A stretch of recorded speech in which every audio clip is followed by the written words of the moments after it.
नमस्कार दोस्तों, स्वागत है अपने YouTube channel top trending GK में। दोस्तों इस वीडियो में देखने वाले हैं रेलवे ग्रुप डी एग्जाम 23 अगस्त 2022 के प्रथम पारी जो 9 से 10:30 AM वाली शिफ्ट है।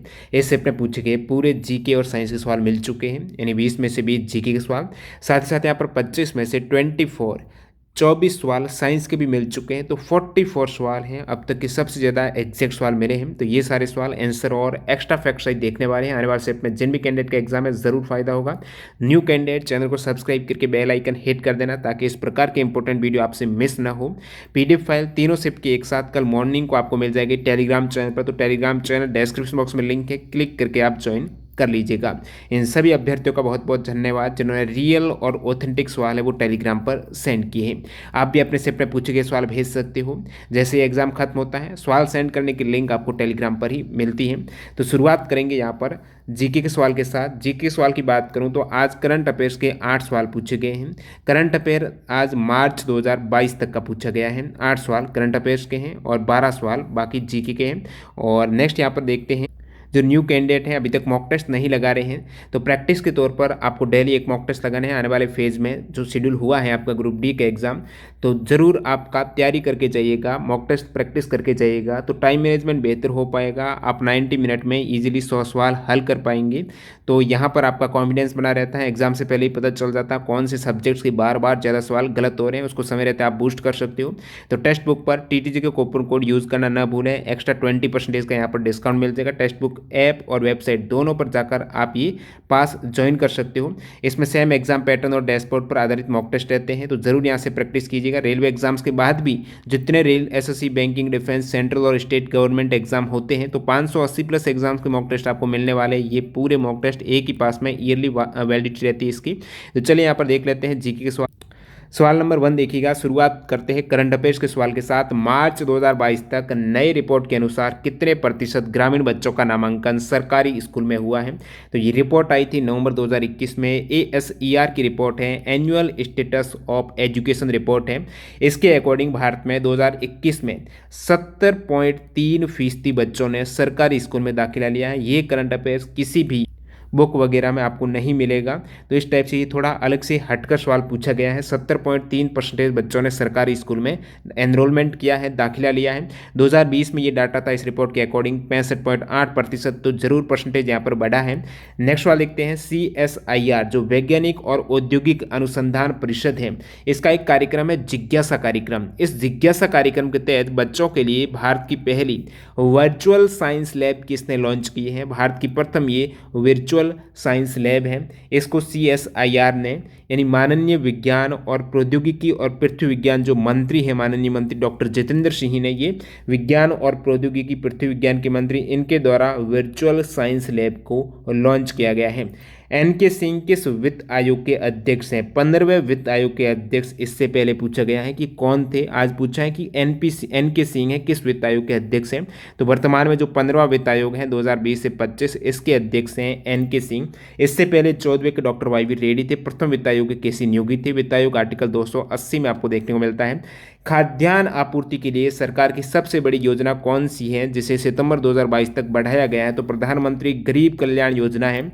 ये गरीबों को निःशुल्क राशन देने के लिए समय अवधि को यहाँ पर सितंबर 2022 तक बढ़ाया गया है। किस भारतीय खिलाड़ी ने अपना 100वां टेस्ट मैच मोहाली में मार्च 2022 में खेला है? विराट कोहली ने अपना 100वां टेस्ट मैच खेला है श्रीलंका के खिलाफ। क्रिकेट से संबंधित एक और करंट अफेयर्स पूछा है कि भारत ने वेस्ट इंडीज के खिलाफ 6 फरवरी 2022 को कौन सा ODI मैच खेला? सवाल इसलिए पूछा क्योंकि यहाँ पर एक अलग मार्क है। 1000वां ODI मैच है भारत ने वेस्ट इंडीज़ के खिलाफ खेला है। पूछ लें 1000वां ODI मैच है भारत ने किसके खिलाफ खेला? तो वेस्ट इंडीज़ के खिलाफ। भारत ने ये मैच 6 विकेट से जीता भी है। नेक्स्ट यहाँ पर भारतीय अंतरिक्ष अनुसंधान संगठन यानी ISRO ने विकास इंजन का सफलतापूर्वक परीक्षण किस राज्य में किया? ये भी करंट अफेयर्स का सवाल है। तो तमिलनाडु के महेंद्रगिरी में ISRO के द्वारा विकास इंजन का परीक्षण किया गया। ये भारत के पहले मानव वाहक रॉकेट जो गगनयान है इसका इंजन है, इसको पावर प्रदान करेगा।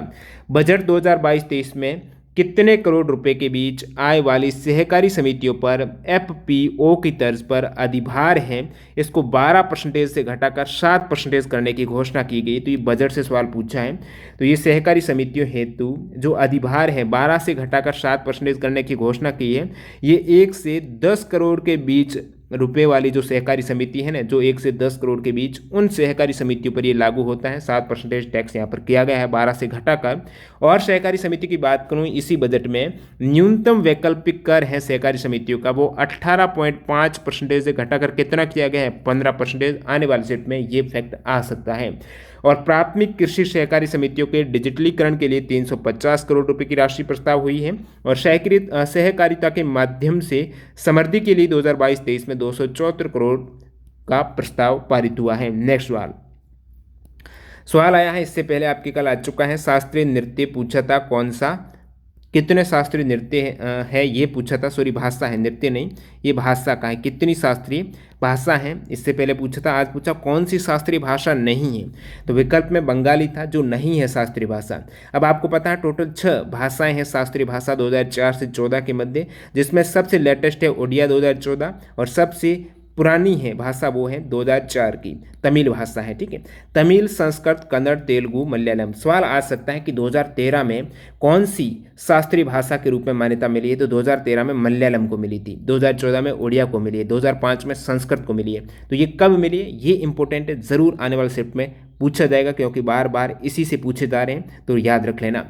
यमुना नदी की सहायक नदी कौन सी नहीं है, ये ऑप्शन थे चंबल, चिनाब, सिंध और हिंडन रिवर। एक सिंध है, एक इंडस सिंधु होता है। सिंध अलग है, सिंधु अलग है। तो सिंध नदी है, ये जरूर यमुना की सहायक है, सिंधु नहीं है। सिंध है, टॉन्स है, चंबल है, हिंडन है, बेतवा है, कैन है, ये सभी यमुना की ट्राइब्यूटरी है। और चिनाब नहीं है, तो आप करेंगे बी करेक्ट। मंत्रिपरिषद लोकसभा के प्रति सामूहिक रूप से उत्तरदायी होगी, किस आर्टिकल में वर्णित है। आर्टिकल 75(3) में 75 के विकल्प दे रखे थे, 75(1), 75(2), 75(3). तो 75(3) में मंत्रिपरिषद लोकसभा के प्रति सामूहिक रूप से उत्तरदायी होगी, ये वर्णन देखने को मिलता है। 75(1) में बताया गया है कि प्रधानमंत्री की नियुक्ति राष्ट्रपति करेगा और अन्य मंत्रियों की नियुक्ति राष्ट्रपति प्रधानमंत्री की सलाह पर। 75(1) क में क्या है, इस फैक्ट से काफी बार रेलवे ने ग्रुप डी में भी पूछा है प्रीवियस में, और एनटीपीसी में भी पूछा है कि प्रधानमंत्री सहित मंत्रियों की कुल संख्या लोकसभा के सदस्यों की कुल संख्या का कितना परसेंटेज होती है, तो 15% से अधिक नहीं होती है। नेक्स्ट वाला देखते हैं, यहाँ पर भारत की खारे पानी की सबसे बड़ी तटीय झील कौन सी है। खारे पानी की सबसे बड़ी जो लैगून झील है वो है दोस्तों चिल्का झील। भारत में खारे पानी की सबसे बड़ी तटीय चिल्का झील उड़ीसा में है। और आपको पूछता है तटीय के अलावा जो लार्जेस्ट इनलैंड झील खारे पानी की कौन सी है, तो वो सांबर झील राजस्थान की। नेक्स्ट यहाँ पर 20 सूत्री है। 20 सूत्री कार्यक्रम की शुरुआत कब हुई है, 1975 में हुई है, और इससे पहले भी आ चुका है। वर्तमान में 20 सूत्री कार्यक्रम 2006 लागू है। जो कैंडिडेट एनटीपीसी सीबीटी फर्स्ट में पूछे गए 133 पारियों के 5320 क्वेश्चन के इस प्रकार एक्स्ट्रा फैक्ट से पीडीएफ फाइल डाउनलोड करना चाहते हैं, जिसमें 5 से 6 सवाल आपको देखने को मिलेंगे जीके के, तो डिस्क्रिप्शन बॉक्स में लिंक है, डेमो वीडियो की लिंक है, जरूर देखना किस प्रकार डाउनलोड करनी है, वेबसाइट से करनी होगी आपको हमारी। इस कार्यक्रम का जो मूल उद्देश्य है, वर्तमान में कौन सा 20 सूत्री कार्यक्रम है, 2006 लागू है, निर्धन व्यक्तियों के जीवन स्तर में सुधार के लिए। ये राजकोषीय नीति कौन बनाता है, राजकोषीय सरकार बनाती है, जो फिजिकल पॉलिसी है, और जो मौद्रिक नीति है, मॉनेटरी पॉलिसी है, वो आरबीआई बनाती है। ये दोनों अलग अलग है। नेक्स्ट सवाल, मदर टेरेसा ने मिशनरीज ऑफ चैरिटी की शुरुआत कब की है, 1950 में की थी। मदर टेरेसा ने मिशनरीज ऑफ चैरिटी की स्थापना 7 अक्टूबर 1950 को। सवाल था, कौन भारतीय भौगोलिक क्षेत्र सिंधु से ब्रह्मपुत्र नदी तक लगभग 2500 किलोमीटर में फैला है। तो आप इंडिया का मैप देखेंगे तो मैप में आपको क्या देखने को मिलता है, इस साइड है सिंधु रिवर, और ये आगे पूरा ये आपका हिमालय पर्वत है ये पूरा, और इस साइड है आपके ब्रह्मपुत्र रिवर। तो ब्रह्मपुत्र और सिंधु के मध्य बीच में गंगा आ जाती है, ये पूरा है हिमालय, तो हिमालय करेक्ट हो जाएगा। नेक्स्ट वाला देखते हैं, यहाँ पर पूछा गया है निशागंधी डांस फेस्टिवल कहाँ पर होता है, केरल का है ये निशागंधी डांस फेस्टिवल, केरल तिरुवनंतपुरम में प्रतिवर्ष होता है। नेक्स्ट अगला सवाल देखते हैं, कौन सा पंचायती राज का अंग नहीं है? पंचायती राज के 3 अंग है, ग्राम पंचायत और जो ब्लॉक समिति है, जिला परिषद। तो ग्राम पंचायत, पंचायत समिति, जिला परिषद है। तो यहाँ पर आप ग्राम निगम देखेंगे, ग्राम निगम कोई अंग नहीं होता है। नेक्स्ट सवाल, गंगा नदी में प्रचुर मात्रा में जो कोलीफॉर्म बैक्टीरिया है ये क्यों पाया जाता है? गंगा नदी में कोलीफॉर्म बैक्टीरिया का क्या कारण है? मुख्य कारण है कोलीफॉर्म बैक्टीरिया है ह्यूमन में होता है, मानव में होता है। तो वहाँ से गंगा नदी में कैसे गया? जली हुई लाशों का नदी में निस्तारण हो रहा है गंगा नदी में, तो इसी कारण कोलीफॉर्म बैक्टीरिया है जिससे प्रदूषित हो रहा है गंगा का पानी। ये विकल्प और दे रखे थे, कपड़े धोए जा रहे हैं गंगा में, राख का विसर्जन हो रहा है, इलेक्ट्रोप्लेटिंग उद्योग का अपशिष्ट उत्सर्जन हो रहा है। तो इनमें से ये ऑप्शन ए करेक्ट हो जाएगा। एनसीईआरटी का सवाल है ये 10th का। और गंगा नदी में कोलीफॉर्म बैक्टीरिया है जो मानव से ही, मानव का जो मूत्र और मल है, यूरिन है, इन्हीं से होता है। ईस्ट इंडिया कंपनी के भारतीय क्षेत्रों के प्रशासन को अधिक सक्षम और उत्तरदायित्वपूर्ण बनाने के लिए ब्रिटिश द्वारा कौन सा एक्ट लाया गया है? तो यहाँ पर पिट्स इंडिया एक्ट का पूछा गया है। 1784 में ये एक्ट आया था, पिट्स इंडिया एक्ट। अब नेक्स्ट सवाल, ये 20 सवाल आपके जीके के कंप्लीट होते हुए पूरे के पूरे सवाल एग्जैक्ट जो पूछे गए हैं आपके मिल चुके हैं। काफ़ी एफर्ट लगा, लाइक कर देना जो कैंडिडेट अभी तक लाइक नहीं किया है, और चैनल को लाल आइकन वाला सब्सक्राइब तो कर ही दो। काफ़ी 50% कैंडिडेट वीडियो देखते हैं लेकिन उनका सब्सक्राइब नहीं किया हुआ है, तो ये आपसे रिक्वेस्ट रहेगी। इस प्रकार का कंटेंट आप देखना चाहते हो तो जो एफर्ट लगा है उसके लिए सब्सक्राइब जरूर बनता है। यहाँ पर सवाल है साइंस का पहला, 4 ओम के 2 प्रतिरोध को समानांतर क्रम में जोड़ा जाता है। तो 2 प्रतिरोध हैं, 4 ओम के समानांतर क्रम में जोड़ रहे हो तो तुल्य प्रतिरोध कितना हो जाएगा? 1/4 + 1/4, 4 एलसीएम तो 2/4 हो गया। ये 1/r निकल के आया है, तो r कितना हो जाएगा? r हो जाएगा 4/2 यानी 2 ओम। पूछा ये थोड़ा, ये आपको पूछा क्या वो देखिए। और 5 वोल्ट की धारा है, यहाँ पर V बैटरी है वो 5 वोल्ट है, तो 5 वोल्ट की धारा प्रवाहित की जाती है तो कितना एम्पीयर की धारा है? तो यहाँ पर धारा है, आपको पता है ओम का नियम V = IR होता है, I = V/R। V 5 है, R 2 है, 5 का आधा है 2.5, तो 2.5 एम्पीयर करेक्ट हो जाएगा। नेक्स्ट सवाल, यदि चालक तार की लंबाई है 9 गुनी बढ़ा दी जाए। यहाँ पर सवाल में मेंशन था, पूरा सवाल में नहीं लिखा, कि यदि चालक तार कोई जिसका प्रतिरोध R है, शुरुआत में लंबाई L है और अनुप्रस्थ काट क्षेत्रफल A है, तो यहाँ पर R और A में कोई परिवर्तन नहीं करें और लंबाई को 9 गुना बढ़ा दें तो उसका प्रतिरोध में क्या प्रभाव पड़ेगा? आपको पता है प्रतिरोध R = ρL/A होता है, यानी लंबाई के समानुपाती होता है। समानुपाती का मतलब जितनी लंबाई बढ़ेगी उतना प्रतिरोध बढ़ेगा। 9 गुना लंबाई बढ़ रही है और बाकी अनुप्रस्थ काट क्षेत्रफल है वो चेंज नहीं हो रहा है, और तो यहाँ पर प्रतिरोध कितना बढ़ जाएगा? जितनी लंबाई बढ़ रही है उतना प्रतिरोध रेजिस्टेंस 9 गुना बढ़ जाएगा। रासायनिक अभिक्रिया में जो अविलेय पदार्थ रह जाता है तो वो अवक्षेप कहलाता है। क्या कहलाता है? अवक्षेप। कौन सा एंजाइम प्रोटीन का पाचन करता है? तो पेप्सिन है जो प्रोटीन को पेप्टाइड्स और एमिनो एसिड में तोड़ देता है और प्रोटीन पच जाता है। कांच के निर्माण में किसका उपयोग किया जाता है? ऑप्शन था ब्लीचिंग पाउडर, वॉशिंग सोडा, और इसके अलावा बेकिंग सोडा था, और आपके कास्टिक सोडा था। तो इनमें से कांच के निर्माण में वॉशिंग सोडा का उपयोग किया जाता है। कांच के निर्माण में प्रमुख रूप से सैंड का प्रयोग, जिसमें सिलिकॉन डाइऑक्साइड होता है, ये कांच के निर्माण में सिलिकॉन डाइऑक्साइड कहें, रेत कह देंगे आप। लाइम स्टोन यानी कैल्शियम कार्बोनेट का इसमें उपयोग किया जाता है, कैल्शियम कार्बोनेट, चूना पत्थर का उपयोग आप कह सकते हो। और सोडियम कार्बोनेट है Na2CO3.10H2O को आप क्या बोलते हो? वॉशिंग सोडा बोलते हो ना, तो इसका प्रयोग किया जाता है। ये कांच के प्रमुख घटक। नेक्स्ट यहाँ पर एक रिएक्शन दे रखी थी जिसमें एक्चुअल में ये सवाल था कि Ag के साथ और कौन सा यहाँ पर अणु है, जो P है मेंशन था, और इसकी रिएक्शन यदि NaCl से करें तो Ag वो Q बन जाता है। P क्या है, Q क्या है, और साथ साथ NaNO3, तो एक्चुअल में रिएक्शन होगी AgNO3, यानी P के स्थान पर आप कहेंगे NO3 है, और Q के स्थान पर जो रिएक्शन बनी है AgCl, तो Q क्या है? Cl है, तो ये रिएक्शन NO3 और Cl करेक्ट हो जाएगा। नेक्स्ट वाला देखते हैं, अवतल लेंस से वस्तु की दूरी 10 सेंटीमीटर, प्रतिबिंब 30 सेंटीमीटर दूर, आभासी छोटा है, आवर्धन क्या होगा? अब अवतल लेंस है, कॉनकेव लेंस है, इस टाइप से आभासी प्रतिबिंब बनता है। दोनों स्थितियों में कॉनकेव लेंस की दो ही स्थिति है। अब आपको पूछा अवतल लेंस से वस्तु की दूरी, वस्तु है लेफ्ट साइड में रखी जाती है तो दूरी आपके हमेशा माइनस में होगी, यानी u = -10। प्रतिबिंब 30 सेमी दूरी बनता है, प्रतिबिंब भी लेफ्ट साइड में बनता है। यदि राइट साइड में बनता कॉन्वेक्स के केस में तो आप प्लस करेंगे, तो प्रतिबिंब दोनों स्थितियों में लेफ्ट में ही बनता है, तो v = -30 हो जाएगा। दोनों ही u और v माइनस है।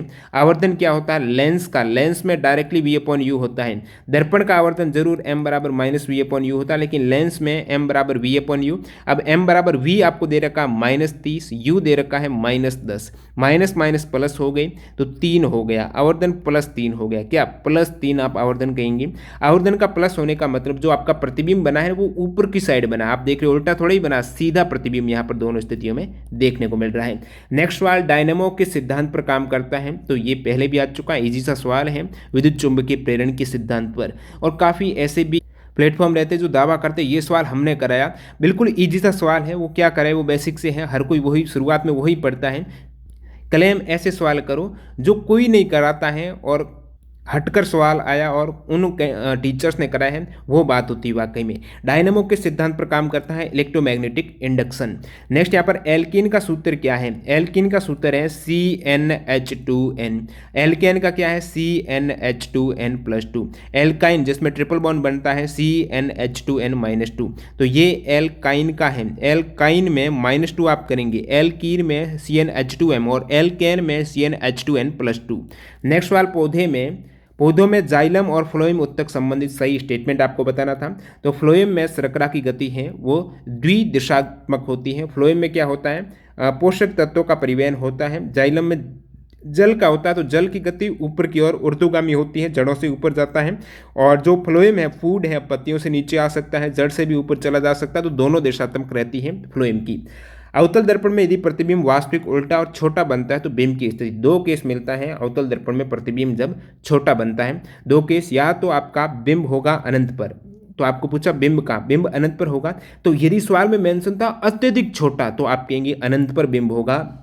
और यदि पूछा गया है कि छोटा प्रतिबिंब, अपेक्षाकृत छोटा, अत्यधिक बिल्कुल बिंदु साइज में, तो अनंत पर होगा।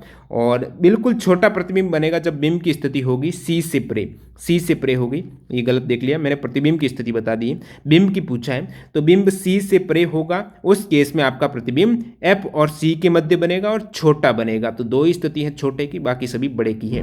नेक्स्ट वाला देखते हैं यहाँ पर, मेंडलीव के अनुसार सही स्टेटमेंट आपको बताना। दो कथन थे, इन्होंने हाइड्रोजन और कार्बन का अलग अध्ययन किया क्योंकि कार्बन बहुत सा यौगिक निर्माण करता है। दोनों ही मेरे को गलत लग रहे हैं क्योंकि मेंडलीव ने हाइड्रोजन और कार्बन का अलग अध्ययन नहीं किया था, ऑक्सीजन और हाइड्रोजन का अलग अध्ययन किया। यदि सवाल में ऑक्सीजन और हाइड्रोजन था तो आप कह सकते थे, बाकी आप कमेंट करना एग्जैक्ट यही स्टेटमेंट थे या फिर अलग थी। मेंडलीव ने जब कार्य स्टार्ट किया था ना आवर्त सारणी का, उस समय ज्ञात तत्व थे 63, आने वाले सेट में आएगा देखना।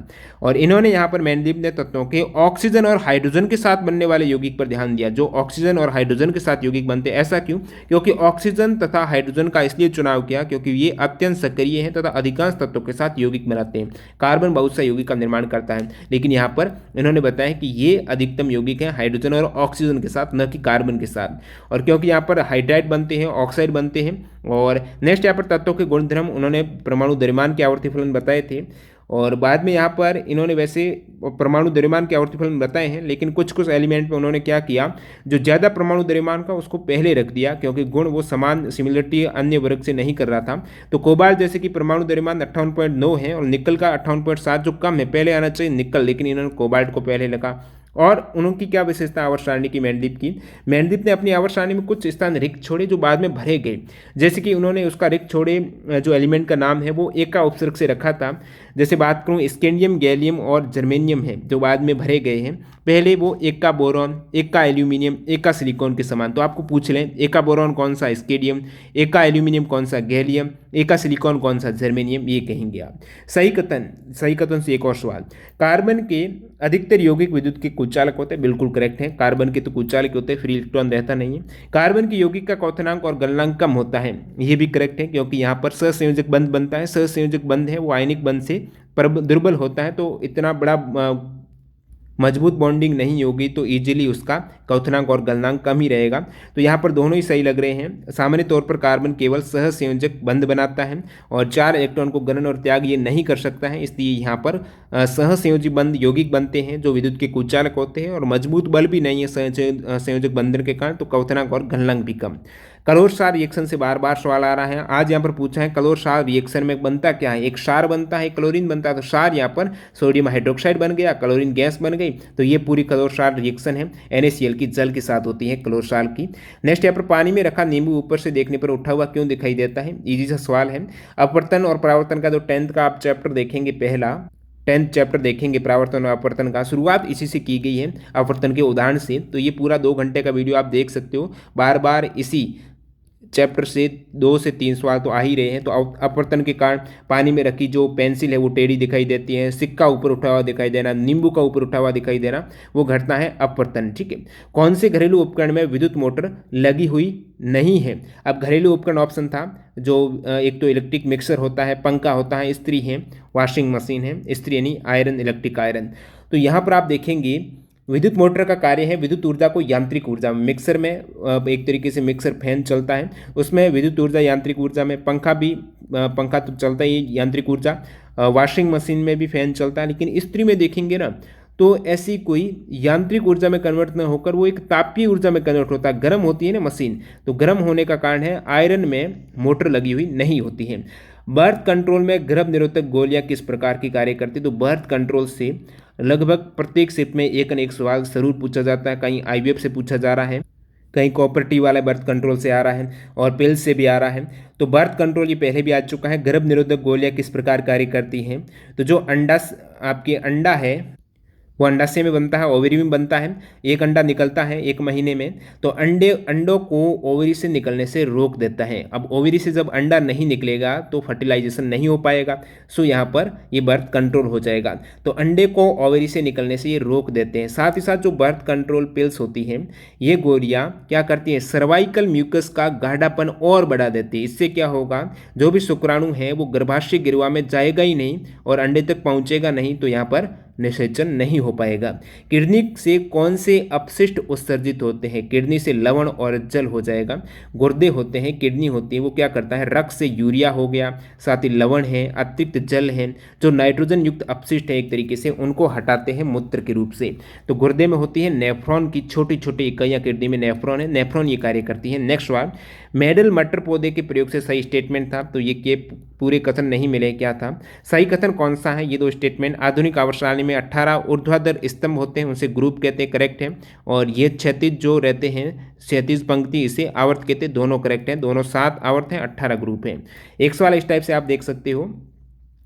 अवतल दर्पण में 4 बिंदु हैं, ये आप देख रही है PQRS अवतल दर्पण है। कोई भी गोलीय दर्पण का ही भाग होता है अवतल दर्पण, इस प्रकार। तो 4 बिंदु, जो मेन मुख्य बिंदु है वो ध्रुव रहता है, ठीक है, लेकिन इन्होंने ऊपर से लिया PQRS। अब ये क्या है? अवतल दर्पण की एक तरीके से ये परिधि है और बीच का आपका रहेगा सेंटर है, केंद्र रहेगा। केंद्र को वक्रता केंद्र है। अब वक्रता केंद्र से परिधि की दूरी हमेशा कहीं भी चले जाओ, त्रिज्या तो समान रहती है। तो P को मिलाइएगा, Q को मिलाइएगा, सभी पॉइंट परिधि पर है, तो ये त्रिज्या समान रहेगी। ये दूरी है R1, R2, R3, इन्होंने माना है जो वक्रता केंद्र C से इनकी दूरियां हैं वो समान रहेगी। R1 बराबर R2 बराबर R3 बराबर R4 आपको करेक्ट करना था। ये एक्चुअल में सवाल था। ओजोन परत के क्षरण का परिणाम क्या होता है? ओजोन परत का क्षरण होने से, क्षय होने से क्या होता है? यूवी जो पराबैंगनी किरणें हैं ये प्रवेश कर जाती है, जिससे त्वचा का कैंसर हो जाता है। चयनित अर्धपारगमी झिल्ली में किसका संचलन होता है? स्टेटमेंट आधारित सवाल था अर्धपारगमी झिल्ली से। तो अर्धपारगमी झिल्ली में प्रासरण में क्या होता है? उच्च से निम्न विलायक है, उच्च से जो सांद्रता निम्न सांद्रता की ओर विलायक है, वो अर्धपारगमी झिल्ली के आर पार केवल विलायक का संचलन। प्रासरण में अर्धपारगमी झिल्ली से केवल विलायक का संचलन होता है। इसके विपरीत विसरण में क्या होता है? उच्च सांद्रता से निम्न सांद्रता की ओर अणुगति होती है। विलायक और विलेय दोनों होते हैं विसरण में, प्रासरण में केवल विलायक। विद्युत के तापीय प्रभाव से काम करने वाले उपकरण जैसे कि विद्युत केटली हो गई, हीटर हो गया, ठीक है, और प्रेस आयरन हो गई, हेयर ड्रायर हो गया, ये सभी तापीय प्रभाव से काम करते हैं। तो उसमें किस तत्व का प्रयोग होता है? तो उसमें नाइक्रोम वायर होता है, काफ़ी ज़्यादा इसका मेल्टिंग पॉइंट रहता है। और साथ ही साथ नाइक्रोम वायर है वो क्या होता है? प्रतिरोध उसका ज़्यादा होता है, ज़्यादा प्रतिरोध होगा तो जो आपकी धारा है वो प्रभावित इजीली नहीं हो पाएगी, गर्म हो जाएगा अपने आप में, और गर्म ही तो आपको चाहिए, तो नाइक्रोम का प्रयोग होता है। तो इस टाइप से आपने देखे साइंस के यहाँ पर सारे सवाल 25 में से 24 सवाल, एक आध कोई रिएक्शन का सवाल रह गया जो नहीं मिल पाई है, बाकी लगभग सभी सवाल यहाँ पर आपके सामने है। एग्जैक्ट सवाल एफर्ट के लिए लाइक कर देना, चैनल को सब्सक्राइब कर देना। मॉक टेस्ट देना ही चाहते तो आप TTG के कूपन कोड जरूर यूज़ कर देना टेक्स्ट बुक से। धन्यवाद।